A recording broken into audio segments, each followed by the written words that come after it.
கற்றது உலகளவாகவும் கல்லாதது கைமண்ணளவாகவும் இருக்கட்டும்.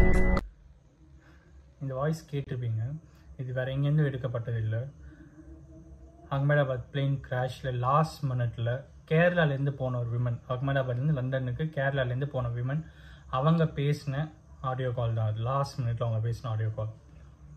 அவங்களோட ஆம்பிஷன் கேரளாவில் கவர்மெண்ட் ஜாப் வாங்கணும் அப்படிங்கிறது. ரெண்டாவது ஆம்பிஷன் கேரளாவில் சொந்தமாக ஒரு வீடு கட்டணும் அப்படிங்கிறது. ஆல்மோஸ்ட் ரெண்டுமே க்ளோசர் டு த 100% அப்படின்னு சொல்லலாம். வீடும் 80% கட்டி முடிச்சுட்டாங்க. கவர்மெண்ட் ஜாபும் கிடச்சி அப்பாயின்மெண்ட் ஆர்டர் வாங்குற ஸ்டேஜில் இருக்காங்க. ஓகேங்களா, கவர்மெண்ட் ஜாபும் ஒரு பக்கம் அவங்களுக்கு கிடைக்குது, ஒரு பக்கம் வந்து வீடும் 80% கட்டிட்டாங்க. இன்னும் அவங்களுக்கு வந்து பார்த்தீங்கன்னா வீட்டில் பூசு வேலை, பெயிண்டிங் மட்டும் தான் இருந்தது. நான் வீடு பிக்கு பார்த்தேன், அது மட்டும் தான் இருக்குது. ஸோ ஆல்மோஸ்ட் எல்லாமே முடிச்சிட்டாங்க.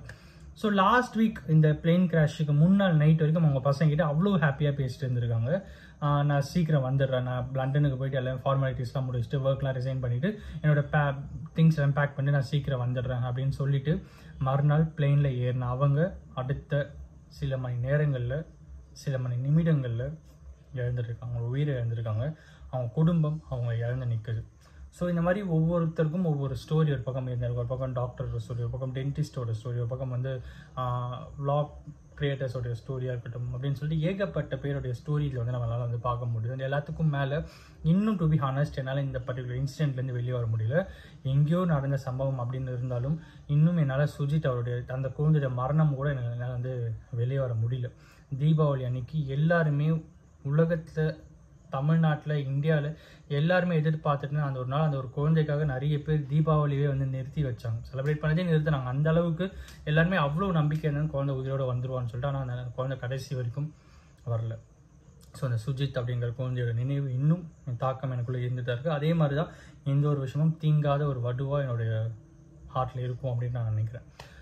ஏன் இதை பற்றி பேசுகிறோம் அப்படின்னு பார்க்கும்போது, இது யார் தான் தப்பு பண்ணாங்க அப்படின்னு பார்க்கும்போது DGCA அப்படின்ற ஒன்று இருக்குது, director general of civil aviation. So அவங்க தான் வந்து இன்வெஸ்டிகேஷன் பண்ணுவாங்க.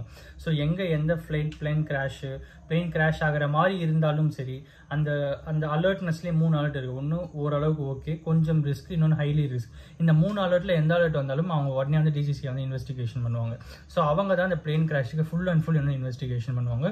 அவங்க சொல்கிற விஷயம் என்னென்னவா இருக்குது, அவங்க சில நோட்டீஸ்லாம் வந்து சில எக்ஸ்பர்ட்ஸ், சில பைலட்ஸ், சில இந்தியன் கவர்மெண்ட்டில் கமாண்டோவாக இருந்த பைலட்ஸ் அவங்களாம் சொல்கிற விஷயங்கள் என்னவா இருக்குது அப்படின்னு பார்த்தீங்கன்னா, அந்த ரன்னிங்லேருந்து மேலே ஃப்ளைட் டேக் ஆஃப் ஆகும்போது டயர் வந்து உள்ளே போகும். ஸோ அது வந்து அதில் போகவே இல்லை அந்த ஃப்ளைட்டில்.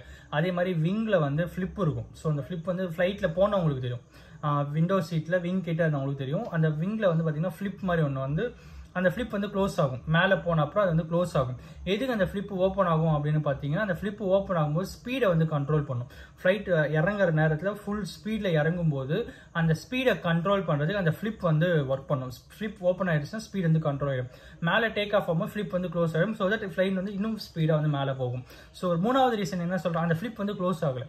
3வது ரீசன் என்ன சொல்கிறாங்கன்னா, அந்த ஃப்ளைட் வந்து அவ்வளோ ஸ்பீட், இப்போது ஒரு 500 கிலோமீட்டர் ஸ்பீட், 600 கிலோமீட்டர் ஸ்பீடில் மேலே ஏறணும்னா இந்த ஃப்ளைட் வந்து 100-200 கிலோமீட்டர் ஸ்பீடில் தான் மேலே ஏறி இருக்கு.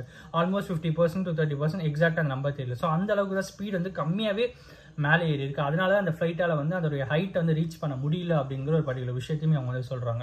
ஸோ இந்த மாதிரி ஏகப்பட்ட ரீசன்ஸ் வந்து இருந்துட்டு பட் ப்ராப்பராக என்னதான் இருக்கும் அப்படின்னு சொல்லி ஒரு பக்கம் பார்த்துட்டு இருக்காங்க. 2 இன்ஜின் எப்படி ஒரே நேரத்தில் வேலை செய்யாமல் போச்சு அப்படிங்கிறது இங்கே மிகப்பெரிய $1 பில்லியன் கொஸ்டினாக இருக்குது. அண்ட் அஃப்கோர்ஸ் பிளாக் பாக்ஸ் இப்போ வந்து கண்டுபிடிக்கப்பட்டிருக்கு. ஒரு பக்கம் DGCA என்ன சொல்லியிருக்குன்னா, ஏர் இந்தியாவுக்கு வந்து நீங்கள் போயிங்கில் வாங்கின எல்லா ஃப்ளைட்ஸுமே ரீஅசஸ் பண்ணுங்க அப்படின்னு சொல்லியிருக்காங்க. என்ன அந்த போயிங் அப்படின்னு பார்த்தீங்கன்னா, இப்போ நம்மளாம் வண்டி வச்சுருக்கோம். இப்போ நான் வந்து பஜாஜ் வச்சுருக்கேன். ஸோ நீங்கள் வந்து டிவிஎஸ் வச்சுருப்பீங்க. சிலர் வந்து வேறு ஏதாவது பிராண்ட் வச்சுருக்கலாம். ஓகேங்களா. ஸோ லைக் ராயல் என்ஃபீல்டு வச்சுருக்கலாம், ஹண்டர் வச்சுருக்கலாம், ஜாவா வச்சுருக்கலாம், அப்புறம் வந்து BMW பைக்ஸ் வச்சுருக்கலாம். ஒவ்வொருத்தர் ஒரு பிராண்ட் வச்சுருப்பாங்க. ஸோ அதே மாதிரி ஃப்ளைட்டில் வந்து மேக்ஸிமம் 2 பிராண்டு தான் 85% ஆஃப் ஃப்ளைட்ஸ் வந்து ஆக்குபை பண்ணியிருக்காங்க பிஸ்னஸுக்கு. ஒன்று வந்து போயிங், இன்னொன்று ஏர்பஸ். நீங்கள் இங்கே என்ன தான் வண்டிகள் ஃப்ளைட்ஸ் நீங்கள் பார்த்தாலும் அது ரெண்டுமே, அது எல்லாமே வந்து ஒன்று போயிங் இல்லைனா ஏர்பஸில் இருந்திருக்கிற ஃப்ளைட்ஸாக தான் இருக்கும். ஸோ அதுலேயுமே பார்த்தீங்கன்னா போயிங் தான் ரொம்ப ரொம்ப அதிகமாக இருக்கும். இப்போது 40% வந்து போயிங் வச்சிருக்காங்க, 43% வந்து ஏர்பஸ் வச்சிருக்காங்க. இவங்களுக்குள்ள இருக்கிற காம்படிஷன், ஃபர்ஸ்ட் மோனோபோலியா போயிங் மட்டும் தான் இருந்தாங்க. அமெரிக்காவுடைய கம்பெனி தான் போயிங். ஸோ அமெரிக்காவுடைய ரினவுண்டு பிளேன் மேனுஃபேக்சரிங்ல வந்து போயிங் தான் இருந்தாங்க. மோனோபோலியாவே வேர்ல்டு வைட்ல இருந்துட்டு இருந்தது தான் போயிங் அப்படிங்கிற ஒரு கம்பெனி. இந்த கம்பெனி கிட்ட தான் யாரு பிளேன் வாங்கணும் அப்படின்னு நினைச்சாலும் இந்த கம்பெனிக்கு தான் வாங்கணும். இண்டிகோ, ஏர் இண்டிகா, அப்புறம் வந்து எப்படியாப்பட்ட கம்பெனிஸ் வந்து இவங்களாம் வந்து டிராவல் ஏஜென்சிஸ் மாதிரி தான். இவங்க வந்து இவங்களுடைய ஒர்க் வந்து என்ன அப்படின்னா, ஒரு இடத்துல இருந்து ஒரு இடத்துல ஃபிளைட் வாங்குவாங்க, இவங்க இந்த ஃபிளைட்டை வச்சு ரன் பண்ணுவாங்க, அதை வந்து ஏர்ன் பண்ணுவாங்க. லைக் கால் டாக்ஸி, பஸ்ஸஸ், இந்த மாதிரி விஷயங்கள் தான். இப்போ பஸ்ஸஸ்லாம் போயிட்டு இருக்கும். பஸ்ஸஸ்லாம் வந்து பார்த்தீங்கன்னா நிறைய கம்பெனிஸ் இருக்கும். நிசானில் பஸ்ஸஸ் இருக்கும், அப்புறம் வந்து ஒவ்வொரு டாட்டாவில் பஸ்ஸஸ் இருக்கும், இந்த மாதிரி ஒவ்வொரு கம்பெனியில் பஸ்ஸஸ் இருக்கும். பட் அந்த பஸ்ஸை வாங்கிட்டு அவங்க நேம் டேக் பண்ணி இது எங்களுடைய கம்பெனி அப்படின்றது இது பண்ணுவாங்க. பட் பஸ்ஸோட பிராண்ட் அப்படிங்கிறது ஒரு விஷயமா இருக்கும். அதே மாதிரி இங்கே ஏரோப்ளைன் அப்படின்னு வரும்போது கம்பெனிஸ் என்னென்ன கம்பெனிஸ் பார்த்தீங்கன்னா, போயிங் அப்படிங்கிற ஒரு கம்பெனி, ஏர்பஸ் அப்படிங்கிற ஒரு கம்பெனி. இவங்க ரெண்டு பேருக்குள்ள ஒரு மிகப்பெரிய காம்படிஷன். ஃபர்ஸ்ட் போயிங் தான் இருந்தது. அதுக்கப்புறம் ஜெர்மனி, யூரோப்பியன்ஸ் இவங்களாம் சேர்ந்து என்ன பண்ணா, அதே மாதிரி நீங்களே மோனோபோலியா இருப்பீங்க, உங்களை நாங்கள் வந்து உடைக்கணும், இந்த மார்க்கெட் நாங்கள் உடைக்கணும் அப்படின்னு சொல்லிட்டு ஏர்பஸ் அப்படிங்கிற ஒரு விஷயத்தை வந்து எடுத்துட்டு போறாங்க. 83% போயிங் அந்த பர்டிகுலர் கம்பெனி கிட்ட இருந்தா எல்லாருமே ஃபிளைட்ஸ் வந்து வாங்கிட்டு இருந்தாங்க. But when Airbus comes, Airbus பக்கம் நிறைய பேர் ஸ்லைட்டாக மாற ஆரம்பிச்சாங்க. அதுக்கு காரணம் என்ன அப்படின்னு பார்த்தீங்கன்னா, வெயிட்லெஸ்ஸாக இருக்கட்டும், அப்புறம் வந்து மைலேஜ் அதிகமாக கொடுக்கறதா இருக்கட்டும், இந்த மாதிரி நிறைய விஷயங்களுக்காக ஏர்பஸ் வந்து போக ஆரம்பிச்சாங்க. ஸோ இதில் போக ஆரம்பிச்சோடனே போயிங்கோடைய மார்க்கெட் வந்து குறைஞ்சிருச்சு. 83% வந்து 40% இருந்தாங்க. ஏர்பஸ் வந்து 43% போயிட்டாங்க. டாப்ல இருந்த பொசிஷன்ல இருந்த போயிங் செகண்ட் வந்தாங்க, ஏர்பஸ் ஃபர்ஸ்ட் வந்தாங்க. ஸோ டவுன் ஆனது மட்டும் இல்லாமல் செகண்டுக்கும் அந்த காண்டில் என்ன பண்ணாங்கன்னா, அவங்க கூட அலைடு கம்பெனிஸ் நிறைய பேரை வச்சு அவங்களுடைய குவாலிட்டியை காம்ப்ரமைஸ் பண்ண ஆரம்பிச்சாங்க அப்படிங்கிறது நிறைய பேர் சொல்ற குற்றச்சாட்டா இருக்கு. அண்ட் அமெரிக்கன் கம்பெனி அப்படிங்கிறதுனால அமெரிக்காவில் பயங்கர ரெனவுண்டு விஷயம்னா போயிங் அப்படிங்கிற ஒரு கம்பெனி. ஸோ இவங்களுக்குள்ள இருக்கிற காம்படிஷன், இவங்களுக்குள்ள இருக்கிற விஷயத்தினால தான் சில விஷயங்களை காம்ப்ரமைசேஷன் போயிருக்காங்க. விண்டோஸில் வந்து காம்ப்ரமைசேஷன் இல்லை, அதில் இருக்கிற திங்ஸில் வந்து குவாலிட்டி இல்லை அப்படின்னு சொல்லி நிறைய விஷயங்களை அவங்க வந்து சொல்லிட்டு இருக்காங்க.